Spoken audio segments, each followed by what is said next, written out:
I am on my way to What's Next by Natural Hollywood, the live hair art installation. I went with my mom and my mom's friends, and I could not do my hair like I wanted to, but I wore this head wrap and I think it looks great. What do you guys think?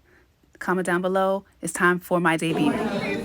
Finally, in the state's Crown Act, he was suspended for refusing to change his hairstyle. Discussed tonight over this video now circulating the internet of this moment. To take her leaves out of her hair to compete. So her. We live in a crazy, sad, yet beautiful world.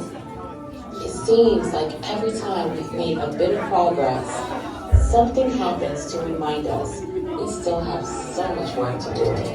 Natural hair, textured hair, afro hair, black hair. However you choose to describe it, the stigma still remains.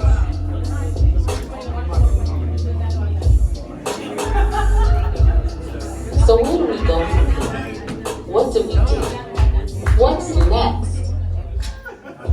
Are we internalizing beauty standards or are we breaking free? Where does beauty end and politics begin?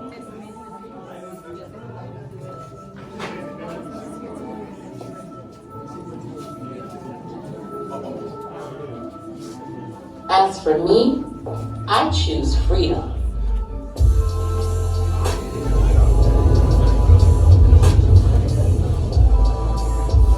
The journey continues as our hair tangles, unravels, and then tangles again in our webs of truth.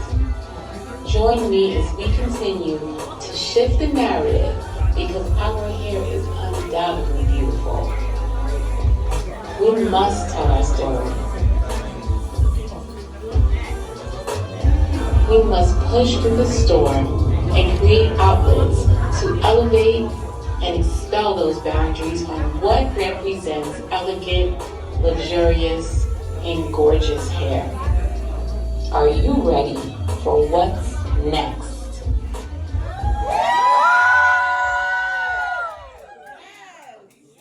So what did you all think about the short film? I loved it, and I'm sure you probably didn't get the full effect watching it in this manner, especially with the party in the background. So if the video is made available on social media, I'll definitely send it to you guys or post it so you guys can see it and really get a good feel out of it. But as you guys may have noticed, Kafele was in the house. You guys might have seen my mom.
Excellent job.